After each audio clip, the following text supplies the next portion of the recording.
just took Colleen up for her, what we hope to be her last post-op before heading home. I think there's one massage tomorrow as well, so we will be back here one more time. And once she's done and we get back to the apartment, I guess we'll update on what's to come once we get home, because our flight back is tomorrow night.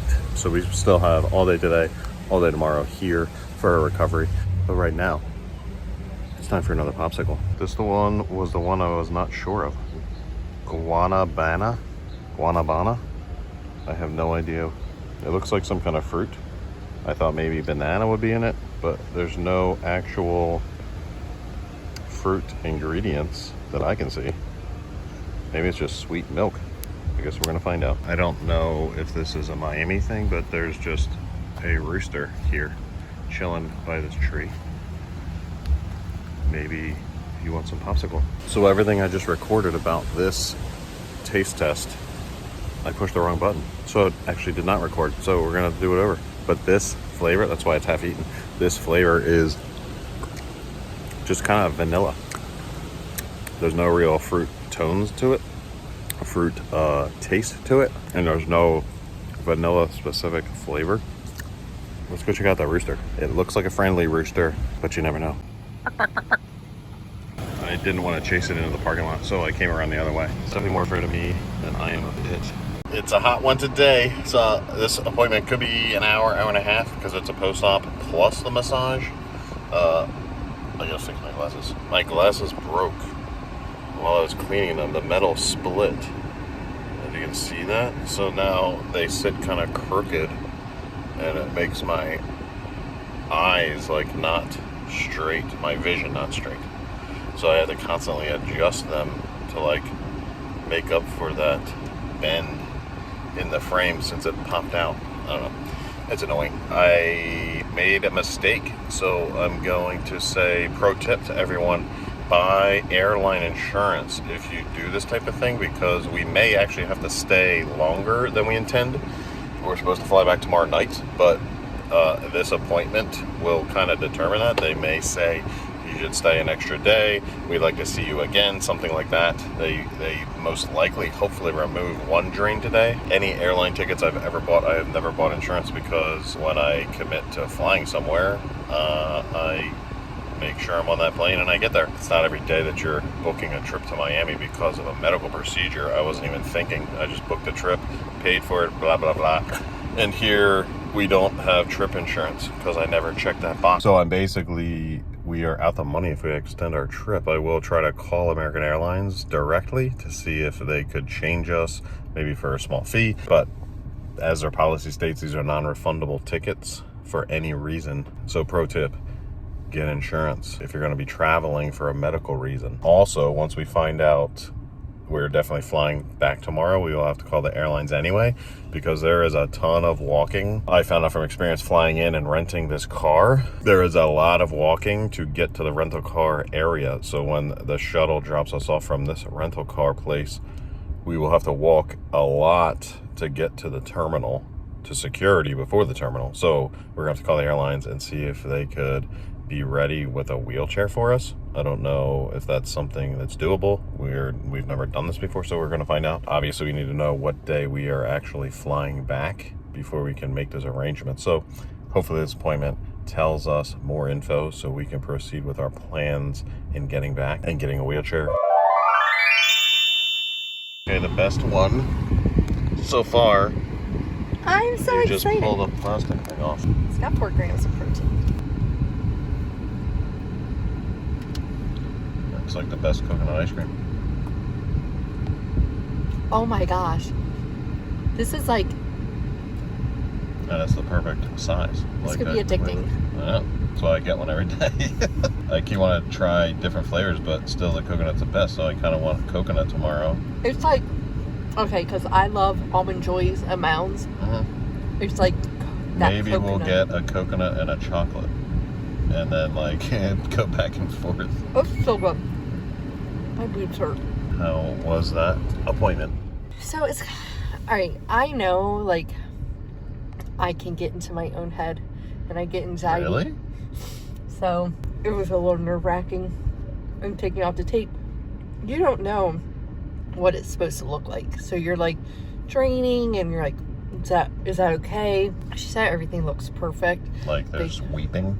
Yeah, there's weeping. So I have pads in my bra because she didn't want to retape me. She's like, your skin is so sensitive and so thin that if we keep retaping you, we're going to start ripping layers of skin off. So I just have pads everywhere right now for the next like 3 weeks. But she said, just keep checking it. And she said, looks good. I've been so scared of that one stomach area because it's like purple. It needs to turn white again. So they had applied the nitro bit again. So no shower for 4 hours yet. Now she told me, but like camis. You also, what's the good news? I can go home. You got the drain out, the irritating drain. That irritating one. Now the other one is feeling like a mother. Did like they looked at that. Like, they're like, oh my. Or how much it's still filling? She said some people it does continue to drain. And I have to say, out of all my massages, first of all, Yolinda she is the sweetest soul. The girl that I saw today that did my post-op, just stunning. The nurse practitioner, so incredibly nice. Like everybody post-op has been phenomenal. Like I think that's why it's giving me some anxiety going home, knowing that like they're there. Like I can walk in and be, can you look at this? Yep. And tell me if I'm okay, especially still having a drain in place. And I'm nervous about going home because typically in 2 more days they would check if they need to apply nitrobid again. So I guess I'll just make I don't know what I was thinking for Tuesday. I figured it out. I think what I was thinking was I was counting 7 days from surgery, not starting post. The day after as day 1. But either way, that's not 2 more days that they're saying they would check again. Yeah, so Wednesday they would check again. She said it looks really good. She's like, I think 1 more time it'll be fine. But I got that stupid annoying drain. That drain was so effing annoying. The other one I don't even feel. Coming out, like, burns. How much was in you? Did you see how much tube came out? A tube in you. At least like that. 6 inches? At least, yeah. I was like, where'd it go? Now, she got it out, like the medical assistant, really fast and smoothly, but it burns afterwards. Like, something was just pulled out, and then taking that last stitch out. Ooh, mother effer. So that it was hurt. Literally, like, tied to your body with stitching? Yes. And I think that's probably what was, what was irritating. Yeah, this drain, I don't feel at all. Like this drain. Every once in a while, if I hit it the wrong way, like I'll feel it tug, but I don't feel it. But I do have to call my doctor and see if she'll take it out, because some doctors are not fans of taking other people's drains out, but she's like, most doctors are okay with them. Yeah, well, we need to find that out pretty quick. Because what would be another option? She said I could call a hospital or urgent care. They might take it out, like an ER. An outpatient thing? Okay.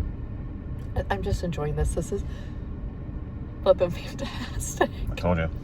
They're so good. He's been holding out on me the whole time. This is the first one I get. We leave tomorrow. It's the I first asked you if you wanted one. You could have easily said any day, it was like, hey, give me one.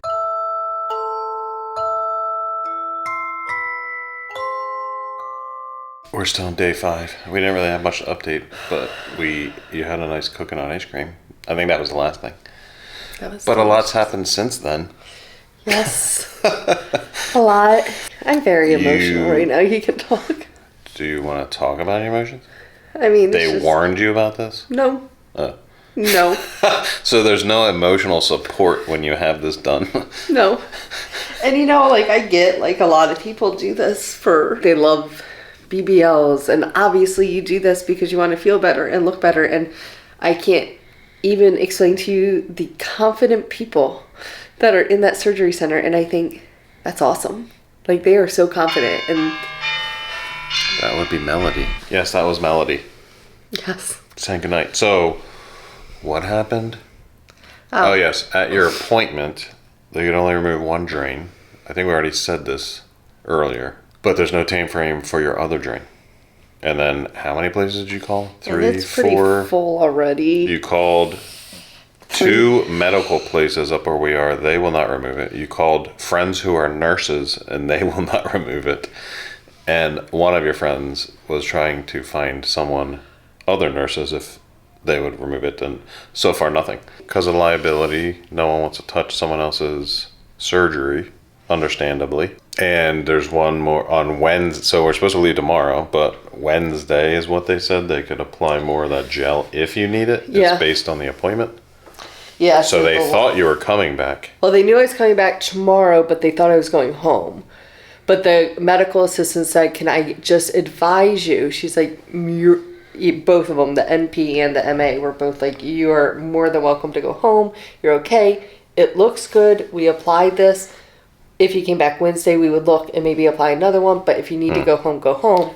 They also said they would write a letter Yes. to take with us for a doctor explaining the drain and Yes. the removal. I mean, it's just a JP tube. It looked pretty simple. I could probably Just Google snip and yank. So we ended up deciding to stay. I already said earlier in this too about how the flight was non-refundable. So we're out $350. Good But such thing is is, life. So one learn from commission us. for me. Learn from us and get insurance when you're traveling for medical reasons. We don't normally travel for medical reasons. No. I've never paid for insurance for flights because I make a plan and I stick with it, regardless of anything else.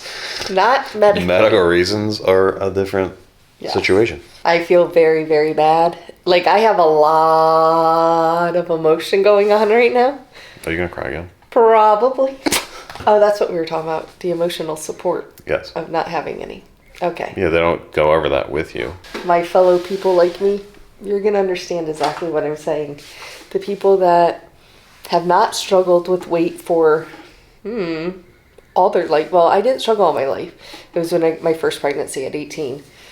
And I had never been thin again. And I'm not looking for thin. I know I'm still a chubby girl. I know I'm still what's considered fat in our society. And that's one of the things that kept pushing me for the surgery, because I've thought about it for 20 years, but it's been a dream, you know, and I research and I research and I research and I keep it to myself and I research and I reach out to doctors. And I've gotten a consultation probably at least once a year for the last several years. I've gone through the consultation and I've backed off because I thought, this is very selfish of you, Colleen. Like, this is a lot of money. It's elective. What if something happens? Like, it's not worth it. You know, so there's so many thoughts in my head. And then this time, it's like I went through gastric sleeve surgery after trying, I can't even tell you how much in different ways to lose weight, and you lose it and come back on because I have a problem. Obviously, I mean, just alone being off my ADD medicine, I'm a very impulsive person. It's one of my worst side effects of my ADD. And one of them is like so impulsive. I don't think before I do things at all. I don't think before I say things at all. But one of the downfalls and triggers of that is like eating. So like I'll be like, oh, I'm hungry, and I'll eat before I even process the thought of what did I just grab. See something that you know you like and you eat it, regardless of the nutritional value, health benefits, nothing. I know what I'm supposed to eat, and that's what my doctors have always said, even like during my sleeve, that whole time, like during the pre-op and post-op, they're like, you know exactly what you eat. Because I could sit here and tell you like, oh, you need this, this, this, and this.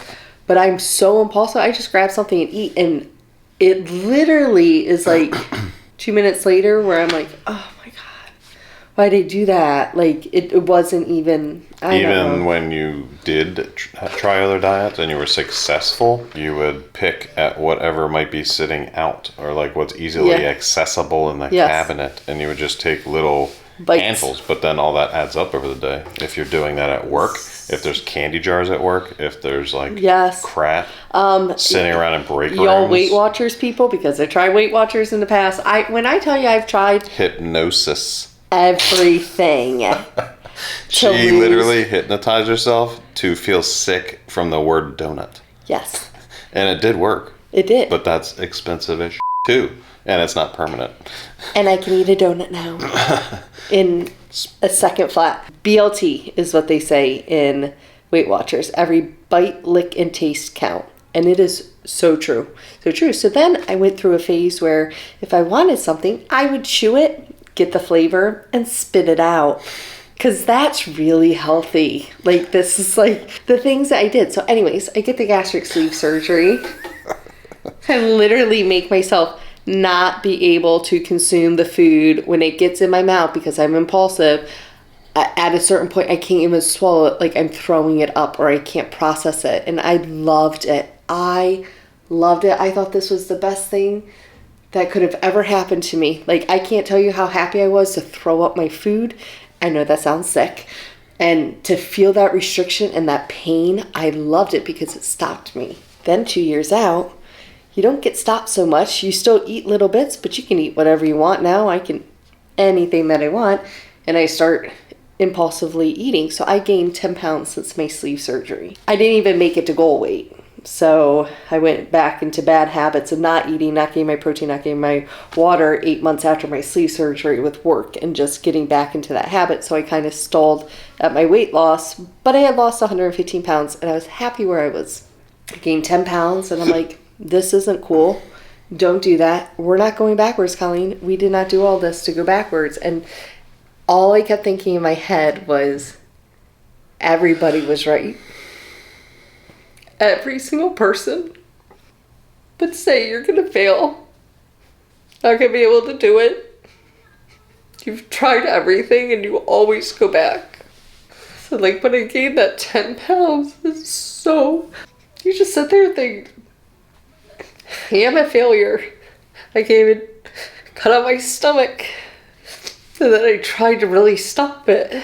And I was maintaining. I wasn't letting myself... Like, it was being so purposeful. And then they took me off my ADD medicine for this. And I'm not saying it's my ADD's fault. I'm not. I know I have to work on it. And my doctor's been telling me I have to find ways to live with this and find coping mechanisms and how to change those things about me. I get it. I went to therapy for it several times. I would miss a lot of appointments and then they would get mad. The counselors who ran the programs had ADD. Yes. And they didn't understand that you would miss appointments. Like and I get it. Like, I'm wasting your time. Yeah. I don't want to be late. At some point it's professionalism and yeah. They have to cut it. losses to stay in business. Yes. And I hate it. I hate it. I can't tell you, like, y'all... Nobody hates it more than the person itself. I go off my ADD medicine and I'm very scared because when I gained the 10 pounds, I went to my doctor and I'm like, God, please help me. Like, please don't let me go backwards. Like, please help me. So she's saying, I'm going to put you back on your ADD medicine. And the side effect of that is it curbs your appetite. So she's like, it's going to help your impulse control and it's going to curb your appetite. 1 month off of my ADD medicine, I gained 15 pounds.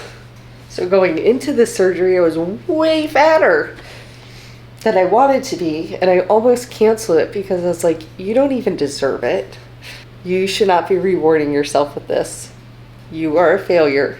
I didn't want to change my mind again because I think Albert was about to snap. Because I felt bad about the money and I felt bad, like, why are you rewarding yourself when you shouldn't be rewarded? Like, you failed again. So anyways. I have this belly fat apron. I have not seen my belly button since I was 18 years old. I am 45. That is on the internet now. I am 45 years old. I have not seen my belly button. And just to like look down at myself and am I still fat? Yeah, definitely. Is my belly, do I have that apron gone? Yes. Do I still have chub? Yes. And that's just something I'm going to have to work on. You're also very swollen. You don't even know your true look for months yet. So, like, yeah, there's positives and instant things that you see. But you still don't know, like, once the swelling's gone. So I had this dress that I had bought last year, even after I lost 115 pounds, and I was at my lowest, 169. And I put it on, and I was so excited because it was a sundress, and I love sundresses. And I looked down, and it hugged every roll of apron fat. Like, I was like, can't even wear it. Like, just that, you know what I'm talking about, that apron, that belly apron fat. And I had brought it with me because I didn't have time to shop for dresses. I got 3 sundresses, and I figured I'll just wear this like at night if I need for pajamas. So I asked Albert after my shower, can you do something and waste your time and just try on this dress? I'm in bandages, I'm in my garment, but I tried it on. Then, yep, There was like no apron there. Like there's no... It just hugged the contour of your wrap. I just never expected not to see that. Like for some reason, like even before this, I would stay up all night and researching like botched tummy tucks. What could go wrong? Like obese tummy tucks. Like, and I remember when I met with Dr. Mameniscus, the first day I met him, I said, "Can I show you a picture of what I saw? And I don't know what happened in this tummy tuck." But she was very obese. And he looked at me and he goes, "But you don't look like this." And my brain still didn't process it. And I'm like, yeah, I do. So like, I guess I came in thinking if I just get rid of my apron, like if I get rid of that, like I'll feel so much better, still expecting to be completely fat. And that's something I have to work on. But in all of that, they do not give you emotional support.